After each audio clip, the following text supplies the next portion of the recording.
पीताम्बरं करविराजितशङ्खचक्र कौमोदकी सरसिजं करुणासमुद्रं राधासहायम् अतिसुन्दरमन्तहासं वाधालये च मनिषं हृदि भावयामि। नारायणीयम् மூன்றாவது தசகம். பக்தலக்ஷணம். பட்டந்தோ நாமானி பிரமதபர சிந்தௌ நிபதிதாः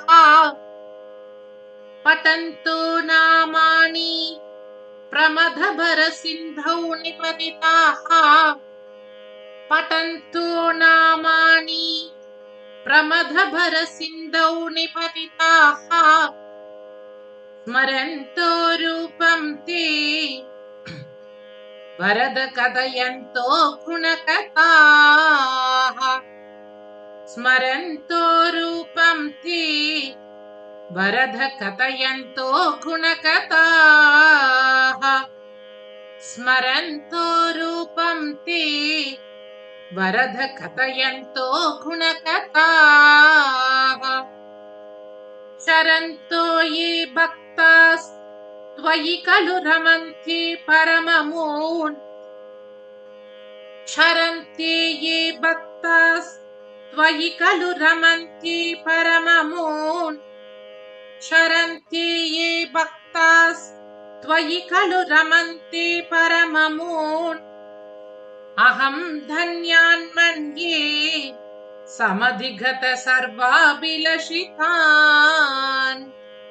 अहं धन्यान् मन्ये समधिगत सर्वाभिलषितान् अहं धन्यान् मन्ये समधिगत सर्वाभिलषितान् पठन्तो नामानि भ्रमदभरसिन्धौ निपतिताः स्मरन्तो रूपं ते वरद कथयन्तो गुणकथाः चरन्तो ये भक्तास्त्वयि खलु रमन्ति परममून् अहं धन्यान् मन्ये समधिगत सर्वाभिलषितान् गतक्लिष्टं कष्टं तव चरणसेवा रसभरेऽपि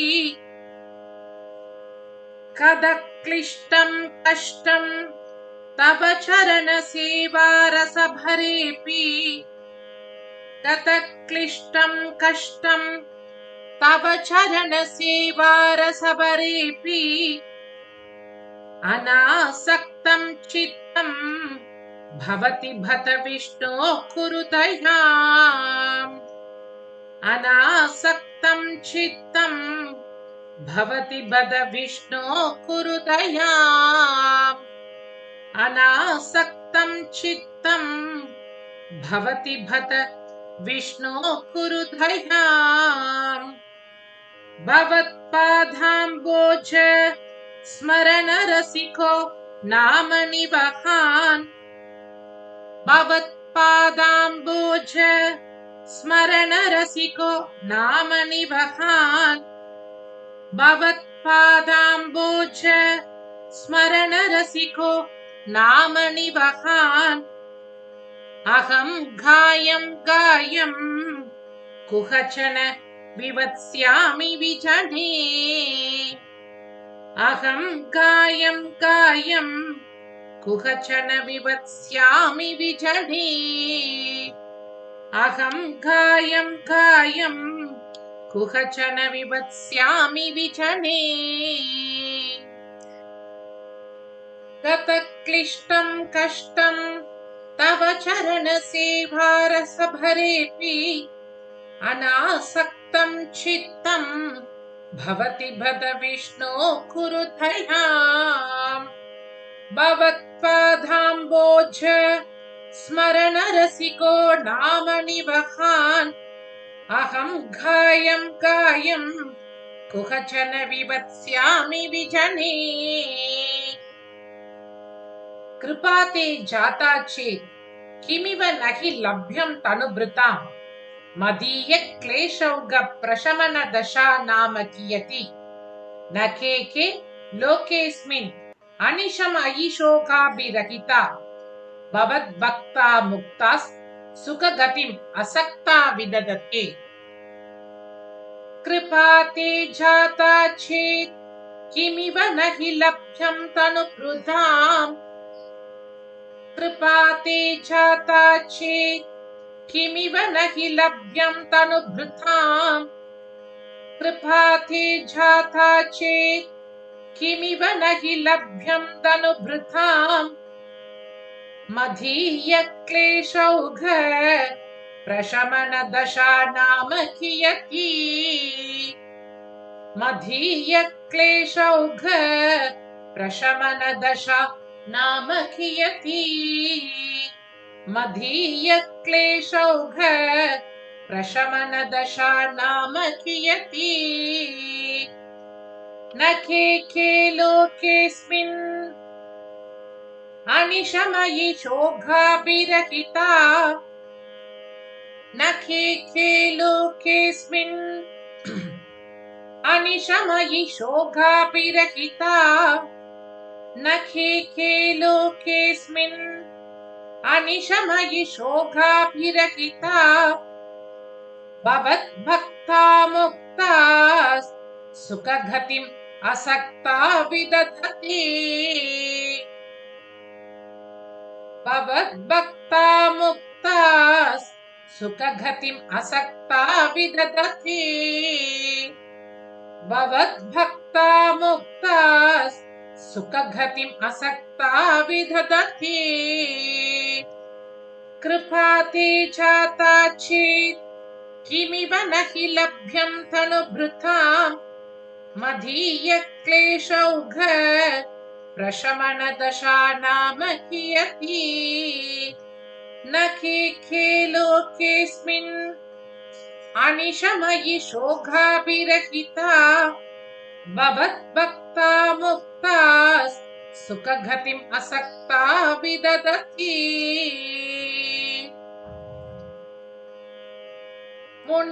मुनिप्रौढारूढा जगति खलु घूटात्मगतयो भवत्पादाम्बोज स्मरण विरुजो नारद मुखाः शरन्दीशस्वैरं सतत परिनिर्भात परचित् सदानन्दाद्वैत प्रसर परिमग्ना किमपरम् मुनिप्रौढारूढा जगति खलु घूटात्मगतयो मुनिप्रौढारूढा जगति खलु घूटात्मगतयो मुनिप्रौढारूढा जगति खलु घूटात्मगतयो भवत्पादाम्बोज स्मरण विरुजो नारद मुखाः भवत्पादाम्बोज स्मरण विरुजो नारद मुखाः भवत्पादाम्बोज स्मरण विरुजो नारद मुखाः शरन्तीश स्वैरं सतत परिनिर्भात परचित् शरन्तीश स्वैरं सतत परिनिर्भात परचित् शरन्तीश स्वैरं सतत परिनिर्भात परचित् सदानन्दाद्वैत प्रसर परिमग्ना किमपरम् सदानन्दाद्वैत प्रसर परिमग्ना किमपरम् सदानन्दाद्वैत प्रसर परिमग्ना किमपरम् मुनिप्रौढारूढा जगति खलु घूटात्मगतयो भवत्पादाम्बोज स्मरण विरुजो नारद मुखाः शरन्तीश स्वैरं सतत परिनिर्भात परचित् सदानन्दाद्वैत प्रसर परिमग्ना किमपरम्। भवद्भक्तिस्पीता भवतु मम सैव प्रशमयेत् अशेष क्लेशौघम् न खलु हृदि सन्देहकणिका। न चेत् व्यासस्योक्तिस् तव च वचनं नैगमवचो भवेन् मिथ्यारत्या पुरुषवचनप्रायम् अखिलम्। भवद्भक्तिस्पीता भवतु मम सैव प्रशमयेत् भवद्भक्तिस्पीता भवतु मम सैव प्रशमयेत् भवद्भक्तिस्पीता भवतु मम सैव प्रशमयेत् अशेष क्लेशौघम् न खलु हृदि सन्देहकणिका। अशेष क्लेशौघम् न खलु हृदि सन्देहकणिका। अशेष क्लेशौघम् न खलु हृदि सन्देहकणिका। न चेद्व्यासस्योक्तिस्तव च वचनं नैगमवचो न चेद्व्यासस्योक्तिस्तव च वचनं नैगमवचो न चेद्व्यासस्योक्तिस्तव च वचनं नैगमवचो भवेन्मिथ्यारत्या पुरुषवचनप्रायम् अखिलम्। भवेन्मिथ्यारत्या पुरुषवचनप्रायम् अखिलम्। भवेन्मिथ्यारत्या पुरुषवचनप्रायम् अखिलम्। भवद्भक्तिस्पीता भवतु मम सैव प्रशमयेत् अशेष क्लेशौघम् न खलु हृदि सन्देहकणिका। न चेद्व्यासस्योक्तिस्तव च वचनं नैगमवचो भवेन्मिथ्यारत्या पुरुषवचनप्रायम् अखिलम्। भवद्भक्तिस्तावत् प्रमुखमधुरात्वद्गुणरसात् किमप्यारूढा चेत् अखिल परितापप्रशमनी। पुनश्चान्ते स्वान्ते विमल परिबोधोदयमिलत् महानन्दाद्वैतं दिशति किमतः प्रार्थ्यम् अपरम्। भवद्भक्तिस्तावत् प्रमुखमधुरात्वद्गुणरसात् भवद्भक्तिस्तावत् प्रमुखमधुरात्वद्गुणरसात् भवद्भक्तिस्तावत् प्रमुखमधुरात्वद्गुणरसात् किमप्यारूढा चेत् अखिल परितापप्रशमनी। किमप्यारूढा चेत् अखिल परितापप्रशमनी। किमप्यारूढा चेत् अखिल परितापप्रशमनी। पुनश्चान्ते स्वान्ते विमल परिबोधोदयमिलत् पुनश्चान्ते स्वान्ते विमल परिबोधोदयमिलत् पुनश्चान्ते स्वान्ते विमल परिबोधोदयमिलत् महानन्दाद्वैतं दिशति किमत प्रार्थ्यम् अपरम्। महानन्दाद्वैतं दिशति किमत प्रार्थ्यम् अपरम्। महानन्दाद्वैतं दिशति किमत प्रार्थ्यम् अपरम्। भवद्भक्तिस्तावत् प्रमुखमधुरात्वद्गुणरसात् किमप्यारूढा चेत् अखिल परितापप्रशमनी। पुनश्चान्ते स्वान्ते विमल परिबोधोदयमिलत् महानन्दाद्वैतम् दिशति किमत प्रार्थ्यमपरम् विधूय क्लेशान् मे कुरु चरणयुग्मं धृतरसं भवच्छेत्रप्राप्तौ करमपि च ते पूजनविधौ भवन्मूर्त्या लोके नयनमतते पादतुलसी परिघ्राणे घ्राणं श्रवणमपि ते चारुचरिते विधूय क्लेशान् मे कुरु चरणयुग्मं धृतरसं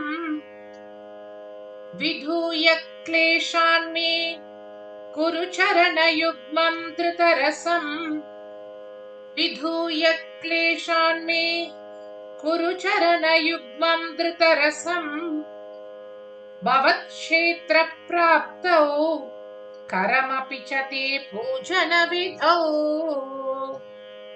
भवत्क्षेत्रप्राप्तौ करमपि च ते पूजनविधौ भवत्क्षेत्रप्राप्तौ करमपि च ते पूजनविधौ भवन्मूर्त्या लोके नयनमतते पादतुलसी भवन्मूर्त्या लोके नयनमतते पादतुलसी भवन्मूर्त्या लोके नयनमतते पादतुलसी परिघ्राणे घ्राणं श्रवणमपि ते चारुचरिते परिघ्राणे घ्राणं श्रवणमपि ते चारुचरिते परिघ्राणे घ्राणं श्रवणमपि ते चारुचरिते विधूय क्लेशान् मे कुरु चरणयुग्मं धृतरसं भवत्क्षेत्रप्राप्तौ करमपि च ते पूजनविधौ भवन्मूर्त्या लोके नयनमतते पादतुलसी परिघ्राणे घ्राणं श्रवणमपि ते चारुचरिते प्रबोधाति ख्याति प्रसवचलिते मामकहृदि त्वदीयं तद्रूपं परमसुखचित्रूपमुदीयात् उदञ्चत् रोमाञ्चो घलित बहुहर्षाश्रुनिवहो यथा विस्मर्यासं दुर्भशमपीठा परिभवान् प्रभूताधिव्याधि प्रसवचलिते मामकहृदि प्रभूताधिव्याधि प्रसवचलिते मामकहृदि प्रभूताधिव्याधि प्रसवचलिते मामकहृदि त्वदीयं तद्रूपं परमसुखचित्रूपम् उदीयात् त्वदीयं तद्रूपं परमसुखचित्रूपम् उदीयात् त्वदीयं तद्रूपं परमसुखचित्रूपमुदीयात् उदञ्चत् रोमाञ्चो घलित बहुहर्षाश्रुनिवहो उदञ्चत् रोमाञ्चो घलित बहुहर्षाश्रुनिवहो उदञ्चत् रोमाञ्चो घलित बहुहर्षाश्रुनिवहो यथा विस्मर्यासं दुर्भशमपीडा परिभवान् यथा विस्मर्यासं दुर्भशमपीडा परिभवान् यथा विस्मर्यासं दुर्भशमपीडा परिभवान् प्रबूधाधिव्याधि प्रसवचलिते मामकहृदि त्वदीयं तद्रूपं परमसुखचित्रूपमुदीयात् उदञ्चत् रोमाञ्चो घलित बहुहर्षाश्रु निवहो यथा विस्मर्यासं दुर्वशमभीडा परिभवान्। मरुद्गेहाधीश त्वयि खलु पराञ्चोऽपि सुखिनो भवत्स्नेही सोऽहं सुबहु परितप्ये च किमिदम् अकीर्तिस्ते मा भूत् वरद कथभारं प्रशमयन् भवद्भक्तोत्तंसं झटिति कुरु मां कंसदमन। मरुद्गेहाधीश त्वयि खलु पराञ्चोऽपि सुखिनो मरुद्गेहाधीश त्वयि खलु पराञ्चोऽपि सुखिनो मरुद्गेहाधीश त्वयि खलु पराञ्चोऽपि सुखिनो भवत्स्नेही सोऽहं सुबहु परितप्ये च किमिदम् भवत्स्नेही सोऽहं सुबहु परितप्ये च किमिदम् भवत्स्नेही सोऽहं सुबहु परितप्ये च किमिदम्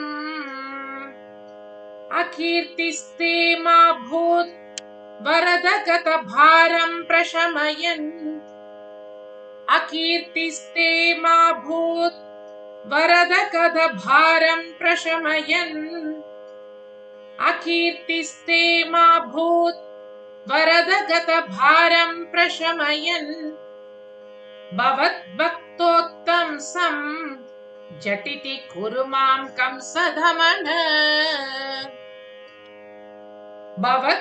भवद्भक्तोत्तंसं झटिति कुरु मां कंसदमन। भवद्भक्तोत्तंसं झटिति कुरु मां कंसदमन। मरुद्गेहाधीश त्वयि खलु पराञ्चोऽपि सुखिनो भवत्स्नेही सोऽहं सुबहु परितप्ये च किमिदम् अकीर्तिस्ते मा भूत् वरद गतभारं प्रशमयन् भवद्भक्तोत्तंसं झटिति कुरु मां कंसदमन। किमुक्तैर्भूयोभिस्तव हि करुणा यावदुदीयात् अहं तावद् एव प्रहितविविधार्थप्रलपितः पुरक्लृप्ते पादे वरद तव नेष्यामि दिवसान् यथा शक्ति व्यक्तं नति नुति निषेवा विरचयन्। किमुक्तैर्भूयोभिस्तव हि करुणा यावदुदीयात् किमुक्तैर्भूयोभिस्तव हि करुणा यावदुदीयात् किमुक्तैर्भूयोभिस्तव हि करुणा यावदुदीयात् अहं तावदेव प्रहितविविधार्थप्रलपितः अहं तावदेव प्रहितविविधार्थप्रलपितः अहं तावदेव प्रहितविविधार्थप्रलपितः पुरक्लृप्ते पादे वरद तव नेष्यामि दिवसान् पुरक्लृप्ते पादे वरद तव नेष्यामि दिवसान् पुरक्लृप्ते पादे वरद तव नेष्यामि दिवसान् यथा शक्ति व्यक्तं नति नुति निषेवा विरचयन् यथा शक्ति व्यक्तं नति नुति निषेवा विरचयन् यथा शक्ति व्यक्तं नति नुति निषेवा विरचयन्। किमुक्तैर्भूयोभिस्तव हि करुणा यावदुदीयात् अहं तावदेव प्रहितविविधार्थप्रलपितः पुरक्लृप्ते पादे वरद तव नेष्यामि दिवसान् यथा शक्ति व्यक्तं नतिनुति निषेवा विरचयन् विमुक्तैर्भूयोभिस्तव हि करुणा यावदुदीयात् अहं तावदेव प्रहित विविधार्थ प्रलपितः पुरक्लुब्धे पाधे वरद तव नेष्यामि दिवसान् यथा शक्ति व्यक्तं नतिनुति निषेवा विरचयन् कृष्णा गुरुवायूरप्पा शरणम् सर्वत्र गोविन्द नाम संकीर्तनं गोविन्द गोविन्द।